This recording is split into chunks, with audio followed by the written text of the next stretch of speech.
What's up, baseball fans? So today we continue on with our top players in 2020, with today being the focus on first baseman. So when it came to ranking position players, there were four things that I looked at. I looked at the standard stats like batting average, homers, RBIs. I looked at weighted runs created plus. I looked at defensive runs saved, and I looked at ultimate zone rating. I looked at all of these things because when it comes to ranking players, I really want to put an emphasis on not just the offense, but the defense as well. But real quick before I get started, let's go over the three advanced metrics that I used: weighted runs created plus, ultimate zone rating, and defensive runs saved, and let's look at what they mean exactly. Weighted runs created plus, or WRC plus, takes runs created and adjusts that number to account for important external factors like ballpark or era. It's adjusted, so a WRC plus of 100 is league average, and 150 would be 50% above league average. So for example, a player who plays his home games at hitter-friendly Coors Field will have a lower WRC plus than a player who posts identical stats at a pitcher-friendly Oakland Coliseum. What defensive runs saved and ultimate zone rating are is that they quantify a player's defensive abilities, and they take into account like errors,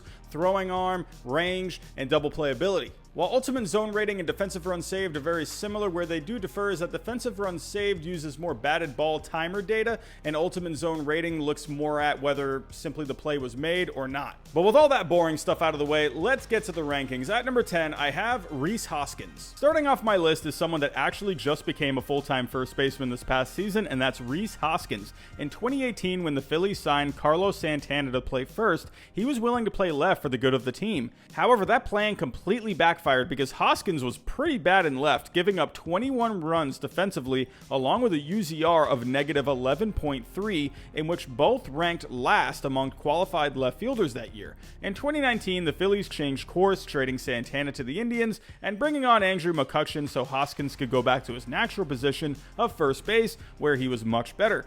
For defensive runs saved, he neither saved nor gave up any runs, but he had a UZR of 2.4 that ranked 4th among 14 qualified first basemen.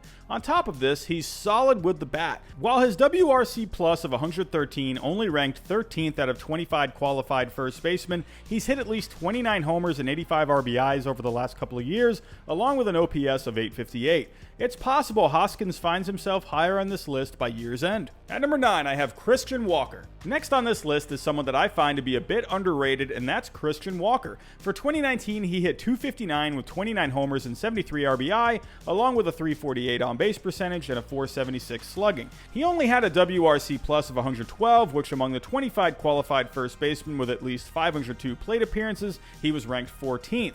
Offensively, at least to a first baseman standards, he's not great, but where he makes up for it is with his defense. In 2019, among 29 first basemen with at least 500 innings played at first, he saved 11 runs, which ranked him second, and he had a UZR of 2.0, which ranked 6th. Sure, first base is viewed as an offensive position, but when you can add that kind of defense from the position that Christian Walker does, I personally think that he's going to be very valuable to any team, especially when you can add anywhere from 20 to 30 homers. At number 8, I have Yuli Gurriel. Next up, we have another name that you don't hear much, and that's Yuli Gurriel. Most likely, the reason his name doesn't get tossed around too much is 2019 was a breakout year for him, in which he hit .298 with 31 homers, 104 RBIs, along with an OPS of 884. To go with this, he had a WRC plus of 132, which ranked 9th.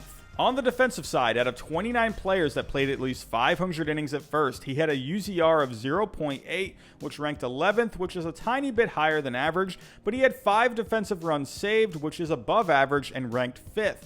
If Gurriel can stay consistent with these kind of numbers, he could definitely be one of the top first basemen in the majors for years to come. At number 7, I have Max Muncey. This is an interesting one, considering Muncey actually played more second base last year than he did at first, but in 2020, with Gavin Lux looking like he'll be the full-time second baseman, Muncey should be getting much more time at first. Before we get to the defense, let's start with the offense, where Muncey truly excels. His average was a tad low of .251, but he was able to hit 35 homers and drive in 98 runs, along with having an on-base percentage of .374 and a slugging of .515, which gave him an OPS of .889. He also had a WRC plus of 134, which ranked 7th out of 37 guys with at least 350 at-bats. As for the defense, out of 38 players that played at least 400 innings at first base, he saved 2 runs, which ranked 12th, and he had a UZR of 2.4, which ranked 6th. Muncey should continue to be one of the better first basemen moving forward, especially with more consistent playing time at the position. At number 6, I have Pete Alonso. This one may surprise some people considering Alonso hit 53 bombs and was Rookie of the Year last year. However, personally, I'm someone where I need to see production over more than 1 year to say you are the top guy. For Alonso, if he can continue the production he had for 2019, he could very well be the best first baseman by the end of the year.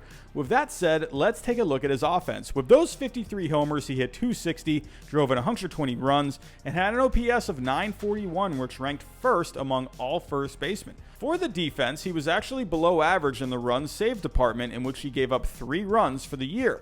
On the other hand, he had a UZR of 1.8, which ranked 7th out of 29 players that played at least 500 innings at first. Like I said, if Alonso can keep putting up numbers like he did in 2019, or even anything close, he will easily be a top first baseman in this league for many years to come. At number 5, I have Carlos Santana. Santana has done a bit of traveling over the past couple of years, going from the Indians to the Phillies in 2018 and then back to the Indians in 2019. Wherever he's played, though, he's been one of the best first basemen in the majors. In 2019, he tied a career high in homers with 34, set a career high in RBIs with 93, and set a career high OPS of 911. As for the defense, he neither gave up or saved any runs, but his 1.5 UZR ranked 8th among 29 first basemen with at least 500 innings played at the position.